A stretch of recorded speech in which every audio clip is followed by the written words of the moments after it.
आम आदमी पार्टी के दिल्ली के पूर्व विधायक एवं मध्य प्रदेश प्रभारी जय भगवान उपकार ने मंगलवार को इंदौर प्रेस क्लब में मीडिया से चर्चा करते हुए मध्य प्रदेश में संगठन विस्तार और आगामी चुनावों को लेकर पार्टी की रणनीति साझा की।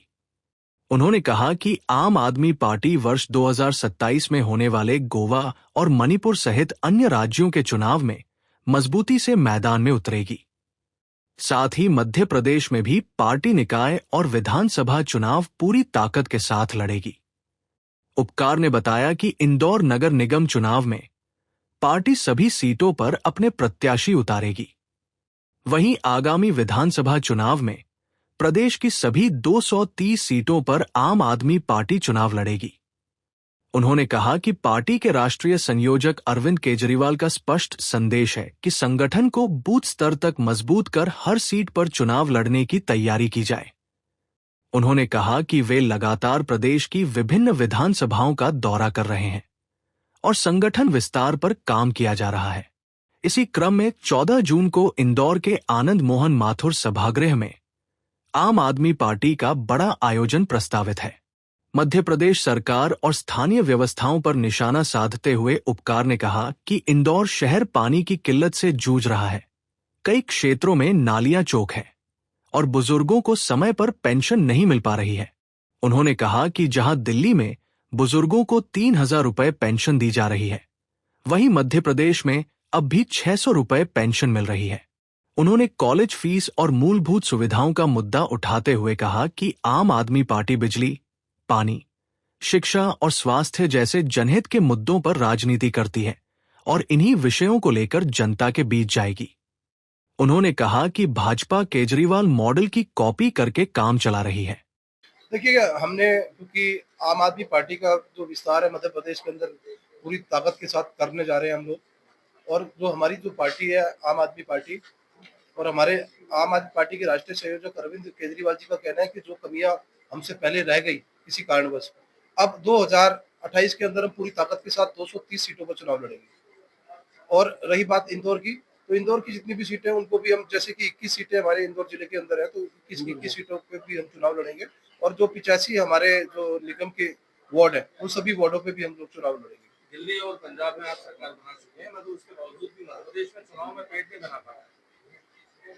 देखिए, क्योंकि अभी मैंने बताया कि हमने क्योंकि धीरे धीरे विस्तार किया और अलग अलग राज्यों के अंदर हमने अपनी ताकत को बढ़ाने का प्रयास किया, लेकिन क्योंकि दूसरे राज्यों में जब हम धीरे धीरे जाने लगे तो 2020 के अंदर महामारी आ गई कोरोना, और कोरोना 20 और 21 में के बाद में फिर 2022 में हमारा जो पूरा फोकस था वो पंजाब के अंदर था, और पूरी पंजाब के अंदर हमने फुल बहुमत से अपनी सरकार बनाई। और सरकार बनाने के बाद आपने देखा कि जो केंद्र सरकार ने हमारी आम आदमी पार्टी के पीछे पूरी ताकत लगा दी और हमारे शीर्ष नेतृत्व को उठा करके सबको जेल में डाल दिया, जिसकी वजह से हम लोग उसमें बिजी रहे।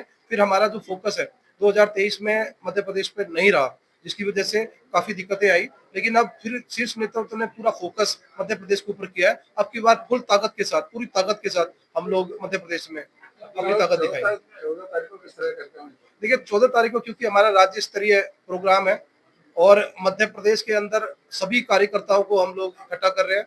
हमारे जोन के सभी जो कार्यकर्ता है वो यहाँ पर आएंगे, और लगभग करीब करीब 1000 कार्यकर्ता का हमारा प्रोग्राम है। सभी लोग यहाँ पर मौजूद रहेंगे। आनंद मोहन माथुर सभागार, इंदौर। कांग्रेस पार्टी का उदय हुआ, किस तरह देखते हैं आप आम आदमी पार्टी?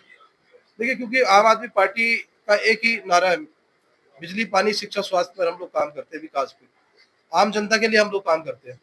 तो हमने तो करके दिखाया। दिल्ली के अंदर आपने देखा कि जो जनता की मांगे थी वो हमने करके दिखाई है। और यहाँ पर भी हम जनता को, जैसे कि वहां पे बिजली फ्री दे रहे थे, 300 यूनिट बिजली फ्री दे रहे हैं हम लोग। आज केजरीवाल का जो मॉडल है पूरी दिल्ली क्या पूरे देश के अंदर चल रहा है। अभी आपने चाहे तमिलनाडु देखा, वो भी केजरीवाल का मॉडल है, जो केजरीवाल जी ने नए लोगों को भी, पुराने लोगों को भी राजनीति सिखाने का जो प्रयास किया है। तो केजरीवाल जो मॉडल है वो मध्य प्रदेश में भी चलेगा, और यहाँ पर बिजली, पानी, शिक्षा, स्वास्थ्य पर हम लोग जनता के लिए काम करेंगे। सर, आप 4 दिन से इंदौर में हैं, क्या देखा आपने? स्वच्छता कैसी है इंदौर की, और क्या कहेंगे विकास को लेकर इंदौर शहर का? देखिए, मैं बात करूं तो मैंने ये देखा है इंदौर के अंदर। मैं इंदौर के ग्रामीण क्षेत्र में भी गया हूं और जहाँ पे हाई पॉपुलेटेड एरिया उसके अंदर भी गया हूं। रोडों को अच्छी तरह से चमकाया गया है, रोडों को चमकाया गया है, लेकिन अंदर अगर आप देखेंगे स्थिति तो बहुत ही दयनीय है। लोग परेशान हैं, लोगों को बहुत ज्यादा दिक्कतें हैं, लोगों को पानी नहीं मिल पा रहा है, लोगों की नालियां साफ नहीं हो पा रही हैं, लोगों की रोड नहीं बन रहे हैं। एक व्यक्ति मुझे मिला और उन्होंने मुझे परसों बोला कि सर मैं जब से पैदा हुआ हूँ और मैं यहाँ पे हूँ और मेरी उम्र आज 43 साल हो गई है, लेकिन मेरी जिंदगी में पहली बार एक बार रोड मेरे सामने बना है।